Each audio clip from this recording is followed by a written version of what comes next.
I was going to mention our next guest. I jokingly said before the break he was the most dangerous man in Idaho. That's a perspective from a lot of the political elites, not necessarily most Idahoans.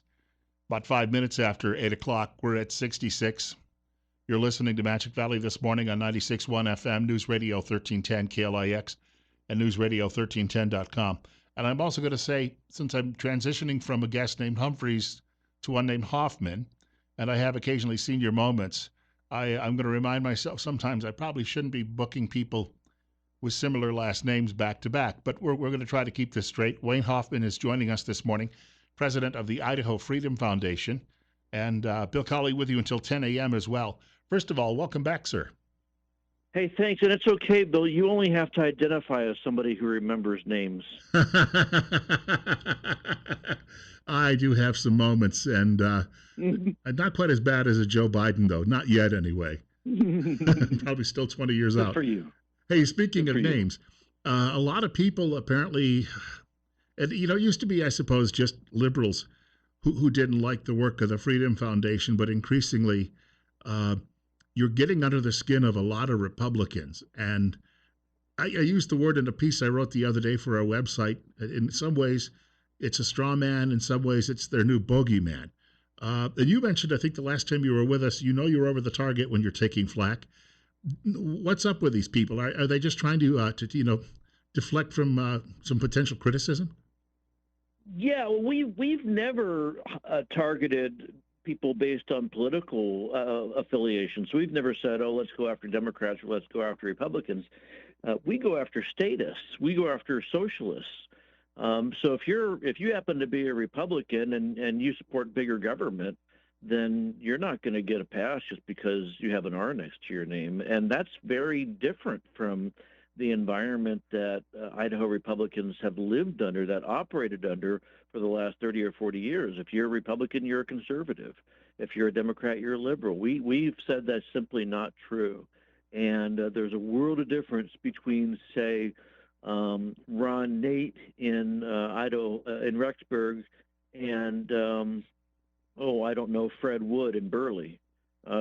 Fred Wood in Burley votes more alike a Boise liberal Democrat than a lot of Idaho Republican legislators that he serves with.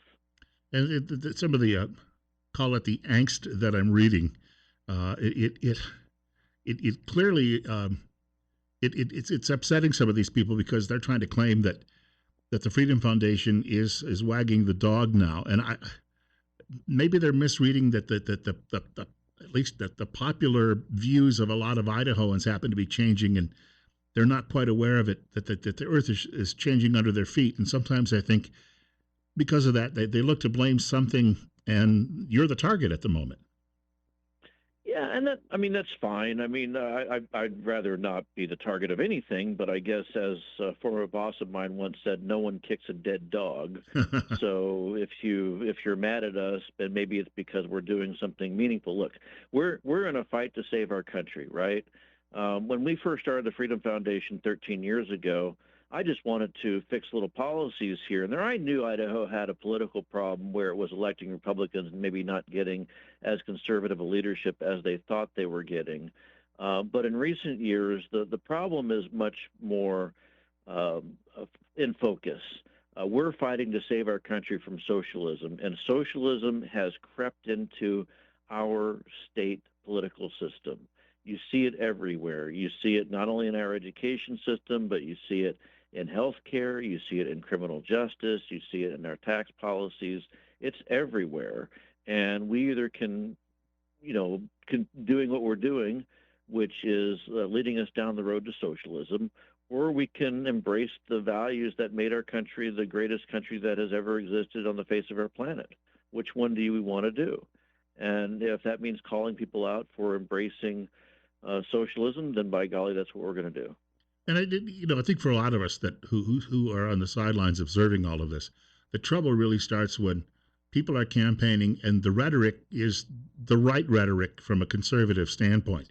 But then when they sit down and they start voting, there's way too much trust. You referenced the education establishment. It seems to me that among Republicans, There's way too much trust put into that education establishment, which clearly feels entitled to my tax money, clearly feels I shouldn't be questioning how they use my tax money. And yet, Republicans, maybe because they go to the same clubs with these people or because they're from the same class or they dress the same way, they seem a little too willing, I think, sometimes to trust those people versus what their constituents are asking for. Yes, and I think there's more, which is that a lot of times Republicans are really good at telling you what you want to hear, and you kind of saw that with what Senate Pro Tem Chuck Winder told people, a couple weeks ago about us. He said that we're the greatest threat to democracy that the state knows, which is a very interesting statement since we don't live in a democracy, nor do you want to. But if you take him at his word, yeah, we're a threat to democracy because the democracy is mob rule. And we want a government where individual rights are protected by our Constitution.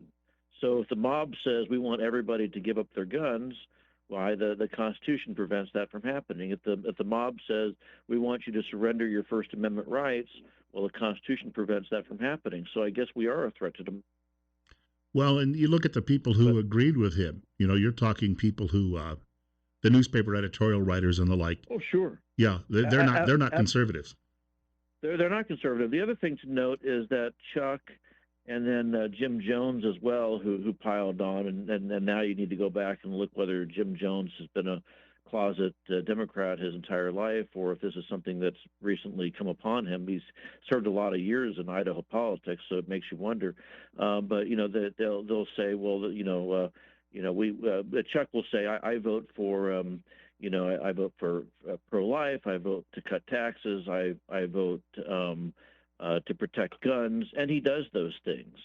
But it's all the other things that he does that are not limited government oriented. In other words, what politicians in Idaho tend to do is they say, look at me, I'm pro-life, I'm pro-guns, I've cut your taxes a little bit. And then you're supposed to shut up and not look at anything else. Well, Chuck Winder voted in favor, in fact, cast the tie-breaking vote, basically, or the decisive vote, to fund a government pre-kindergarten program that directs money to a lefty organization. I didn't do that. Chuck did that. So you can blame anybody he wants on it, but he's the one who cast that vote. He voted in favor of a plan that said that if you've been convicted of a crime, you don't need to report that, to your potential employer, and they can't ask that question of you. I mean, what is this, a free country or not? You're not allowed to ask questions of prospective employees. That's crazy. And there are plenty of other votes. I can go on, but look, Chuck repeatedly votes to grow government, and then when he looks you in the eye, he'll tell you he's a conservative. Well, that just makes zero sense. Wanted to Zero mention, sense. wanted to mention Wayne Hoffman is the president of the Idaho Freedom Foundation, joining us this morning on Magic Valley this morning on 96.1 FM and News Radio 1310 KLIX. We're at 68. It's 8:14. Bill Colley with you as well. You bring that up. Now, a lot of people in his age range, his generation, they got into politics before the internet was really a player. And I think what's happened since then, if you wanted to know about what was going on in Boise pre-internet, it was a challenge to find information and details. But Yeah. now with the internet, and in fact, during session, I could sit at my desk a lot of days after I got off the air. I could bring up your Facebook page, see that something was live streaming from some debate, and then see what the vote was at the end. I think that makes them a little uncomfortable. It's really true. I remember working in Twin Falls and in Burley, not long before the legislature created its first internet site. So this would have been the mid 1990s, and that was revolutionary. It's like, wow, a list of all these bills. They actually used to mail the bills and the bill statuses to people, so you'd actually get a packet in the mail if you'd ask for it. Here's your packet of all the bills that are being considered by the legislature. By the time you got it, some be considered anymore, or something new is going to be coming up, or whatever. But in recent years, the information is right there available to you. You don't need, You don't need the Times News, you don't need the Idaho Statesman, you don't need the Idaho Press or your local TV station to find out what's going on. You can get it directly, or you can get it from me. You can go to the Freedom Foundation. Actually, the other thing I'd tell you, Bill, is that you can't go to the Idaho legislature's website to find out Chuck Winder's voting record, or Jim Patrick's voting record, or Scott Bedke's voting record. You know where you go? You go to my website. Why? Because it's the only place that aggregates their entire voting record, soup to nuts. There's And sorry, go ahead.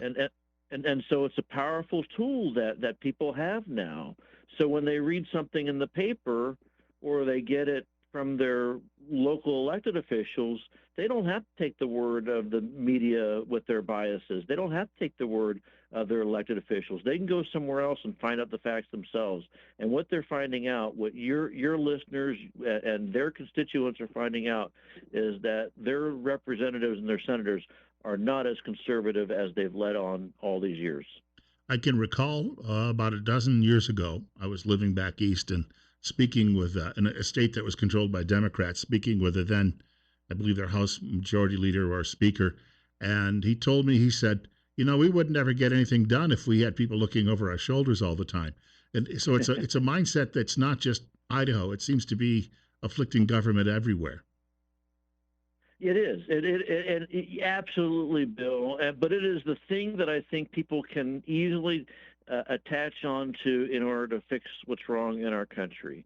When you look and you watch, say you're like my parents and you watch MSNBC all the time, or CNN, or you're reading the paper, it might seem overwhelming. But the fact is that the brilliance of our Constitution is that we have this bifurcated system of government where Congress and the White House are irreparably broken. You can look to your local state elected officials and say, okay, what are you doing to protect my constitutional rights? And if they're not doing something, then you can make changes. So the problems at a national level with 350 million people seems insurmountable. But in a state like Idaho with 1.8 million people, where the electorate is begging for conservative leadership, we have a chance to actually not only lead out on a national level, but also restore the constitutional principles that made our country great. You mentioned earlier, too, one of the criticisms I've heard from some of the Republican legislators, they say, well, anyone could cherry pick a handful of votes and rate me in a particular way. But I think you said you do an aggregation. So you're not just picking 6 issues, you're looking at the entire legislative session. Right. We do more bills than any organization in the state, and probably any organization in the country, frankly. There are about 300 to 400 bills that get introduced each year.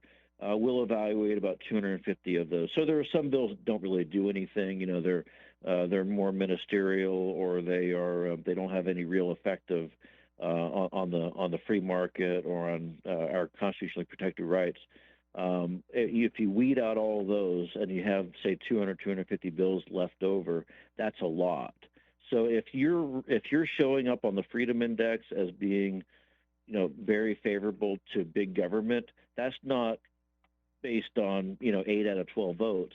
That's based on a total of several hundred votes that are being aggregated into creating that score. I wanted to mention, we've got to get to a break in just a moment. I know some people are trying to reach us.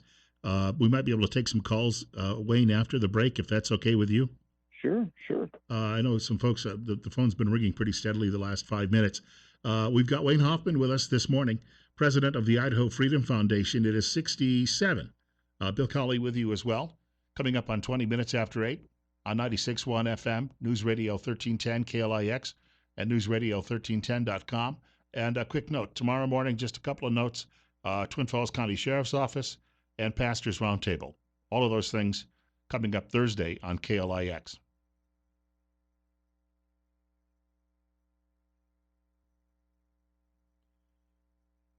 Wayne Hoffman is the president of the Idaho Freedom Foundation, joining us this morning with Bill Colley on 96.1 FM, News Radio 1310 KLIX, and newsradio1310.com. And this is Magic Valley this morning at 8:22. We're at 66. And if you'd like to reach him, you can give me a call at 208-736-0300 or drop me a line via the app. The app is, of course, free, easily downloaded to your phone, and you can send me messages. I'm told even by voice text during the course of the show. So if you've got a comment or question and you want to do it that way, feel free to give me a shout over the app.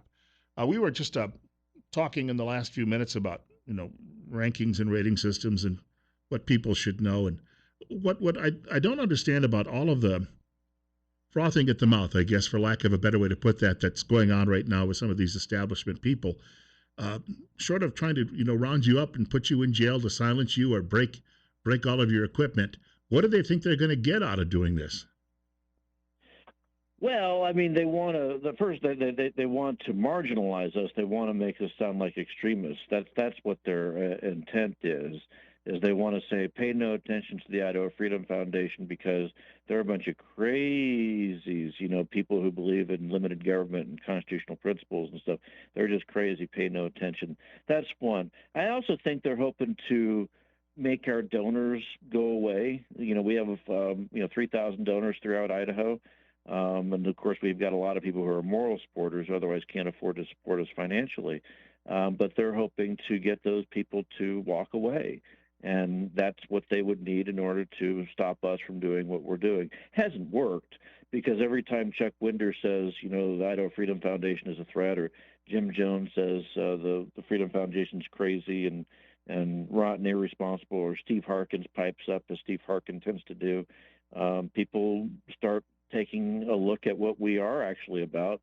I find that a lot of people are not willing to simply believe what they read in the paper anymore, and they become more interested in the work we're doing and want to be part of it.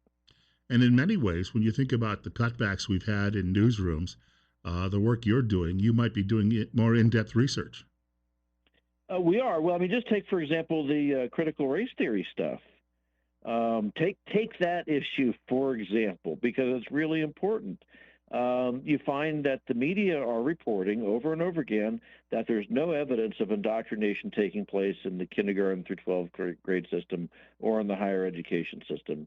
And yet we've reported over and over again, we've demonstrated, given examples in districts from Boise to Meridian to Coeur d'Alene, all over the state, we've got great examples. There's examples from the Magic Valley area of students who are being pushed into accepting critical race theory or its kissing cousin, which is culturally responsive teaching.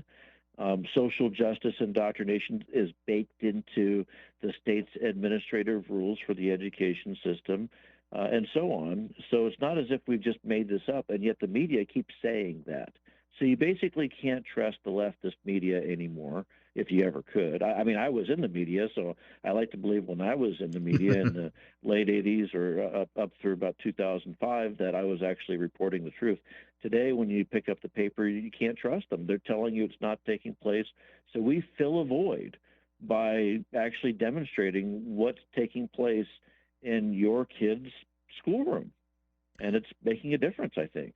We've got a caller looking to join the program. And caller, you're up next with Wayne Hoffman from the Idaho Freedom Foundation. Go ahead. Yes, I'm just wondering, is it the Constitution of Idaho that you use for evaluating the bills and how people vote on them? If you go, great question. If you go to our website, you'll find we look at bills in a 12 metric examination that's based on limited government. So it's, does it protect constitutionally protected rights? Does it raise taxes? Does it lower taxes? Does it create a new government program or shrink a government program, and so on? All that stuff is on our website. And how we evaluate every bill is posted on the website. So we don't just give a score to a bill and say, trust us, it's a -2 on the index. We actually run through the bill and show you exactly what the bill does that's contrary to limited government principles. Want to thank her for the call. To limited government. Yeah, I want to thank her for the call. I think that if, and when people go there, where would you send them? I mean, we've already half an hour into this, and we haven't even brought up how people could find you online. Oh, yes, yeah, of course. It's at idahofreedom.org. And from there, you can find all the information that you're looking for about what we're looking at and how we evaluate bills.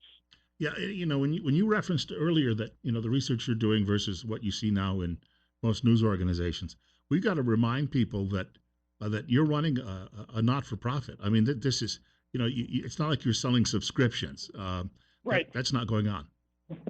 That's correct. And if we fail to do a good job evaluating legislation, or we're not true to our principles, then our donors pick up and walk away.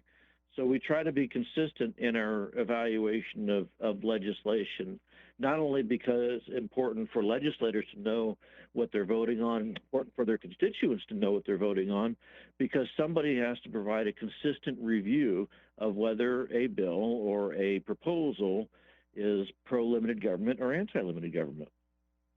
We got about a minute before the break. Can you stick around through the next half hour? Sure. I know there's more people who'd like to get in touch with you, but quickly before we get there, wanted to mention as well that there are people in media, I would think, that would be sympathetic, but I think a lot of them in this day and age, they're keeping their heads low. You look around a newsroom, and if you want to keep your job, my experience was you'd often parrot what someone at the desk wanted you to parrot. And I think we have to remember that goes on, and it's frequent. Yeah, and I don't know what that looks like on the ground. All I can tell you is that when you read the paper today, remember the quote that's attributed to Mark Twain, which is, "Those who don't read the paper are uninformed, and those who do are misinformed." We've got more coming up with Wayne Hoffman, president of the Idaho Freedom Foundation. It's 8:30. We're at 69. Bill Colley as well on Magic Valley this morning on 96.1 FM at News Radio 1310 KLIX. Wayne Hoffman is the president of the Idaho Freedom Foundation. He is joining us today on Magic Valley this morning on 96.1 FM, News Radio 1310 KLIX, and newsradio1310.com. Bill Colley with you too. 67 coming up at 8:34. I have a question from a writer by the name of Marcus, and he sends this in from Jerome. And he's asking if there's a list that's being put together of schools, districts perhaps, around the state, maybe specifically here in the Valley, that we should be on the lookout for when it comes to critical race theory. Yeah, we're working on that, actually. We're developing a map that would show where critical race theory, or where we've discovered critical race theory to be. I would tell you that it's a bit of a challenge because, as you've seen, the school systems are fighting us back as we ask for records. A lot of those systems are telling us or other state elected officials that it's going to cost thousands of dollars for them to get access to that information. But yeah, we're working on that. But if you happen to run across things that you've seen, some of our best intel is coming from parents and their children. So certainly feel free to send it to us. We have an education policy analyst who has solicited for that kind of information, and you can reach her via our website, or I'll just tell you it's anna@idahofreedom.org. So we'd certainly appreciate any help that people would give. But yes, we are putting that together. Well, and you mentioned that. My sister's a school teacher, and I know that they have to have a syllabus that they put together every year. When someone says, "Oh, this is going to cost over $100,000," just let us look at the syllabi that you have for your various classes, right?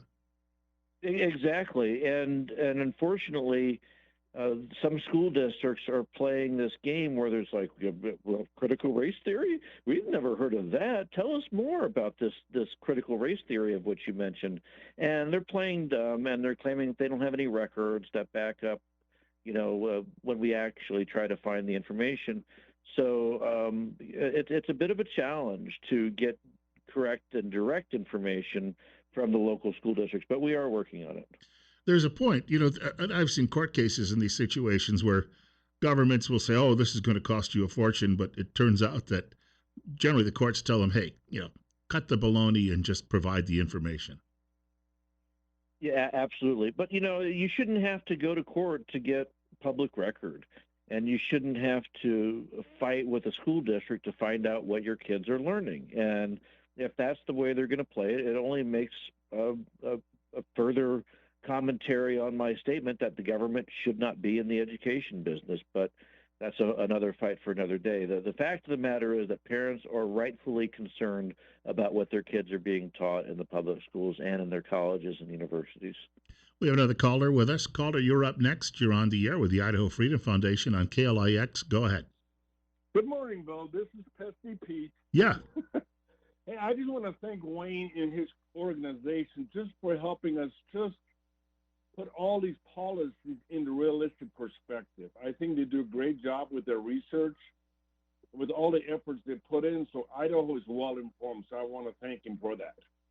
Well, thank you. Thank you. Well, You bet. thank you. That means a lot. I really appreciate that. Yeah, this is not always bad news, even though certain people at newspapers, attack you and certain people in politics. I am sure that you go places and people do say, hey, keep it up. Yeah, and that honestly, that really makes a big difference because we get attacked all the time, and especially for my team, we have a lot of young people who work here. They got into a job not knowing that they were going to be beat up in their local newspaper every day, and that their parents or their relatives or their friends were going to be calling them saying, "Hey, you work at this Freedom Foundation. We hear that they're, the epitome of evil. What about that?" So it really does help when we hear from folks, whether they're our donors or just moral supporters, who say, "Keep up the fight." It really does help, and so I do appreciate it a lot. And you're part of a much larger national organization, right? Just that is divided among the 50 states. No, pardon me, you got a frog in my throat. No, the Freedom Foundation is an independent organization.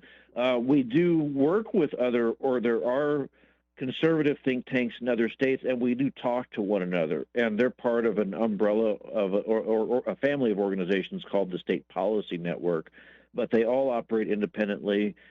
Some of those we talk more to than others. They all face different issues in their various states. I mean, I talked to a friend of mine who's a counterpart to me who runs the think tank in New York, and what he deals with every day is very different from what I deal with here in Idaho. In Idaho, in New York, they're trying to deal with Mayor Governor Cuomo and Mayor De Blasio and all that. And here in Idaho, we're dealing with lefties who happen to be Republicans. It's very different. We got to get to another break. Can you stick around until 9 o'clock? Yeah. Thank you. Thank you. Wayne Hoffman joining us this morning. He's the president of the Idaho Freedom Foundation. We're at 68, coming up on 840. Bill Colley as well on Magic Valley this morning on 96.1 FM, News Radio 1310, KLIX, and News Radio 1310.com. Again, a quick reminder, tomorrow morning, Idaho, we're going to have Pastors Roundtable at 9 o'clock. Just before that, Twin Falls County Sheriff's Office. And on Friday morning, the Gun Guys return. We have a few more minutes with Wayne Hoffman, president of the Idaho Freedom Foundation. It's 69. It's 842. Bill Colley as well on Magic Valley this morning on 96.1 FM, News Radio 1310, KLIX, and News Radio 1310.com.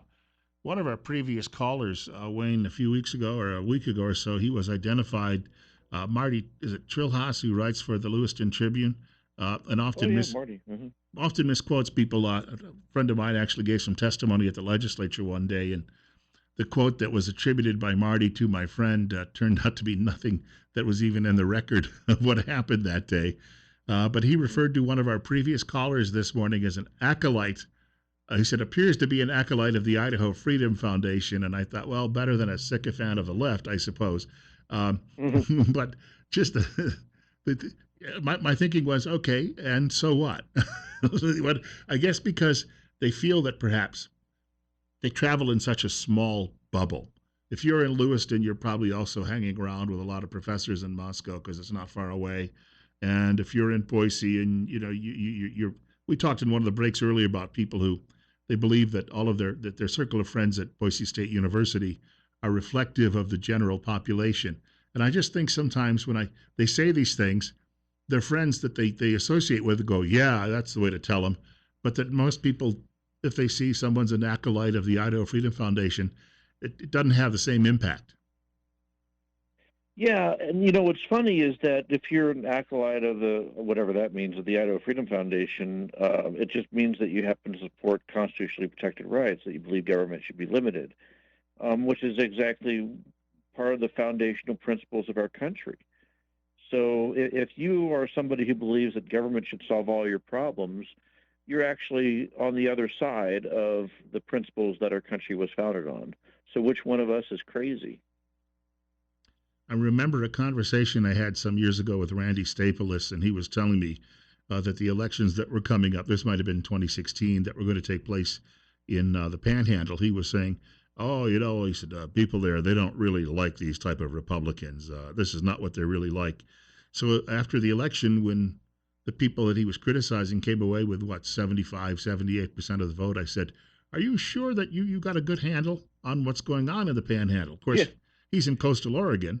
Um, so apparently from somehow through osmosis, or they're microwaving the thoughts over to him. But that's the thing, is they talk to such a narrow group of friends, they don't seem to be able to pick up what's really taking place on the ground. They do, and I moved to Idaho in 1995. I moved to Twin Falls. I worked at the TV station Twin. I remember picking up a newspaper at that point in time and reading a story that said probably would have been in 1996, that said that Democrats were poised to gain a bunch of seats in the legislature and retake this office and that office and so on. And every 2 years they run stories saying that. In fact, I think I read one about a couple months ago that said something similar. I guess the Democrats have a new party chairman, and he was saying that sort of thing. I remember in 2002, Dan Popke at the Idaho Statesman writing that Alan Blinken, remember Alan Blinken? Alan Blinken was poised to win the U.S. Senate in Idaho. And I remember them saying that about Bill Mock in 2004, and Jerry Brady, and whenever Jerry Brady ran, and who was the guy, Bob Huntley, in 1998. I know I'm going out of order a little bit. Paulette Jordan most recently. So they keep saying that these Democrats are going to win because they believe this stuff at some level, right? And so they're focused on building that narrative that this is the year, this is the year. But again, what I will just remind folks is that's not the battle in Idaho. The battle isn't between Democrats and Republicans. It's between liberals and conservatives. And liberals have been running the state for many, many years. That's changing. There's a world of difference in the legislature between the Idaho House, which is as conservative as it's ever been, and the Idaho Senate, which is very, very liberal. If you can fix that problem, not you meaning you personally, Bill, but you meaning your listeners and various other folks out there who comprise the electorate, if they fix that problem, you can actually have a state that leads with conservative principles, and that state would be Idaho. But you got to get out of that narrative that it's a fight between Republicans and Democrats. It's a fight between conservatives and liberals. I was one of the people probably just a couple of years ago, as recently as a couple of years ago, who thought that the in-migration that was coming here was going to turn the state more purple and maybe someday blue. But everything I've seen and started to detect over the last couple of years is that's not the case. In fact, many of the people moving here are coming here because they believe that this is one of the last bastions of liberty that we have in the country. They don't know, for instance, look at the current governor. I mean, obviously he's multi-generational political family, and you have a lot of that in the state. But it's easy to vote for somebody because you knew their grandfather or their father and you respected them, and there's a lot of that's gone on. But somebody who just bought a house here and moved here from as a refugee from Washington State or California, they don't have those ties, and so I'm going to guess that perhaps some of the Republicans who've had control for a long time are really not so much worried about you. Again, you're the straw man. They're much more worried about losing that power because the newcomers just don't have any of those old allegiances. That's exactly right. And it does make a big difference when you're voting for people based on what their principles are instead of that you've known them for however many years. I heard that a lot relative to Brad Little. It wasn't that he was a conservative when they voted for him. It was that they've known him for a number of years or they've known his family for many years. And that's not true if you've just been. I was up in Orofino last week and met with a retired cop, and he's as conservative as the day is long. He doesn't have any allegiances to the people who've been here for generations. He just wants conservatives elected to government. That's it. Well, so it does make a big difference. When you reference the governor, and I'm probably among those people that was steaming after what we went through last spring with the so-called pandemic, there may be some carryover, and I know a lot of people may have long memories, but we're going to be dealing with a lot of other issues too, property taxes and housing costs next year. And my concern is that, and I know some of the people that I would like to see challenge. I'm just a little worried that if we just focus on just what happened with lockdowns last year, that we're not going to carry the day, because that we might be missing some of the, speaking of the earth changing under our feet, we might be missing some of the direction the electorate is going. And so someone who comes along and promises property tax relief or something along those lines, going to pick up a lot of attention. And so we may not necessarily see a lot of wholesale change next year. Yeah, I'm not convinced the legislature is going to do much. We're going to continue battling on the education front because we think that's a really good place to make some progress in 2022. 2023 is when I think we can do a lot more because we need to be asking really big questions about how our state operates. And people who come here will say things like, well, we're better than California, or, you have no idea what it's like to live in Washington. It's terrible there, or Oregon, or wherever. But that just makes us the skinniest kid at fat camp. Should we have any level of embracement of socialism in a state like Idaho? I would hope not, but we do. And so one of the things that you ask about on property taxes is, okay, well, how much should my property taxes go up every year? Well, how about why should it be okay for the government to tax me on land that I own? I mean, isn't it kind of crazy that I can never actually own my own land, that I'm basically just borrowing it or renting it from the government through my property taxes? If you have your mortgage paid off in full and you fail to pay your property taxes a few years in a row, guess what happens? You lose your property. Yeah. That's in America. How about if you decide that you want to build an addition onto your house, or maybe rent that addition out to your mother-in-law or whatever, you have to go and talk to some government before you're allowed to do that. Or maybe you want to paint it a different color. In some parts of our state, you actually have to go see a board before you're allowed to change the exterior paint on your house from brown to blue. And that's in America, where you're supposed to have private property rights. In Idaho, which is supposed to be in a conservative state. So there are some problems we have here. We talked a little bit about media earlier, and that is news media, newsrooms around the state. I think we've got a problem in that I can listen to you talk and I can say, this makes sense. But I think that a lot of young people working in media now perhaps are not, they're incurious, that is. I'll give you a good example. When the story broke that when Representative Giddings was asking for some details from one of the larger school systems about what they were teaching, and the response was, oh, that'll cost $150,000. The story got a lot of headlines, but nobody in media, I thought, was contrarian enough to say, okay, explain to me how that's going to cost $150,000. They took it at face value. That's exactly right. And what was really funny about that too, not funny, but really kind of alarming, was that in the past, the media would be zealous defenders of the right of people to inspect government records, right? But because Priscilla Giddings asked for the information, was asking the information about something that they care about, critical race theory, she was the villain in this story, which I think is incredible. I mean, here you have a government agency that waited a full 10 days to respond, and then they said, oh, by the way, for you to get that information, it's going to cost $150,000, and we're not going to start doing anything to put that information together until we get your check. And the press just said, yep, makes sense. So, I mean, if they had asked for, death penalty records over at the Idaho Department of Correction, and the Department of Correction said it's going to cost you $150,000, they would have been screaming, yelling, and jumping up and down beside themselves. But if it's Priscilla Giddings, who's a conservative, and she's asking for records from a school about critical race theory, oh no, she's terrible.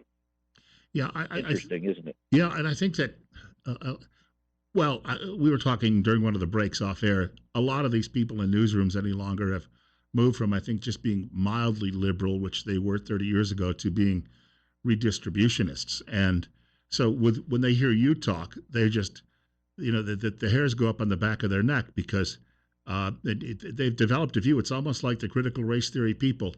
There's only one answer for them, and they don't even want to hear anybody else's ideas. This is a function of the indoctrination that's taken place in the public school system and the higher education system for decades. It explains a lot. It explains why corporate boardrooms are full of lefties. You've got Delta and Starbucks and Nike, all these different companies that are just bending over backwards in order to demonstrate just how much they care about leftist causes. That's a function of indoctrination that took place in academia decades ago. Journalists, journalists are very left of center. Why? Because they were taught to be that way in higher education systems. Doctors, lawyers, hospital executives, you name it, they're full of lefties. The system now is full of leftist activists because the system that you and I pay for have taught them to be that way. That is what we're up against here, and it's happening as much in Idaho as it's happening in California, Oregon, Washington, Connecticut, you name the place. Got a note in from a writer listening in Jerome, and the writer says he's a California refugee and references Howard Jarvis and Proposition 13 when it comes to property taxes.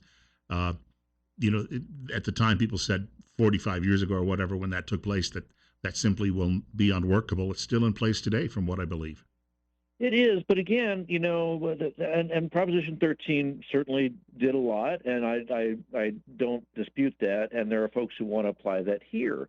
But remember, the other thing that Proposition 13 did was it made the housing market in California kind of whack and made it very, very difficult for folks who are newcomers into the market to buy in because the folks that were the incumbents obviously had their taxes capped, and then the costs were then pushed off onto other buyers and other entrants into the market space. So what we're saying for Idaho is, yeah, that worked for California, but can't we do something a little better than that in Idaho than just push the costs off to first-time home buyers, new married couples, young people? I mean, that just seems wrong. And then just fundamentally, forget all the different things that's happened in California and other states relative, and even in Idaho's history on property taxes. Can't we do something better instead of just saying that we're going to tax you out at a house and home every year based on when a lot of people got their property tax notices in the mail not so long ago. How many government agencies were listed there?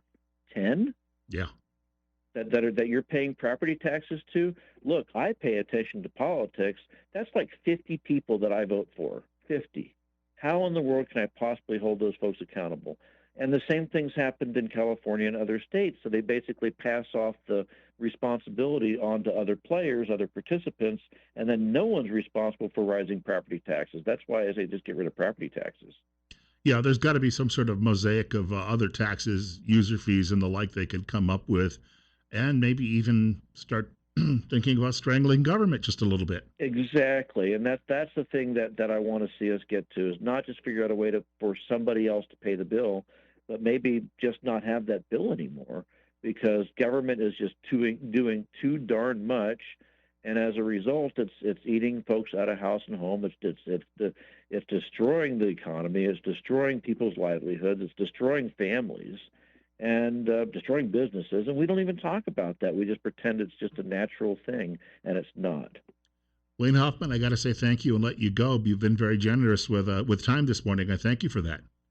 Bill, I always enjoy talking to you, and thank you for all the great work that you're doing. Well, thank you, and we'll talk again soon. Thank you. Bye-bye now. Wayne Hoffman joining us this morning, president of the Idaho Freedom Foundation. I got a nice note in from a writer in Twin Falls who says that Wayne is infuriating all the right people.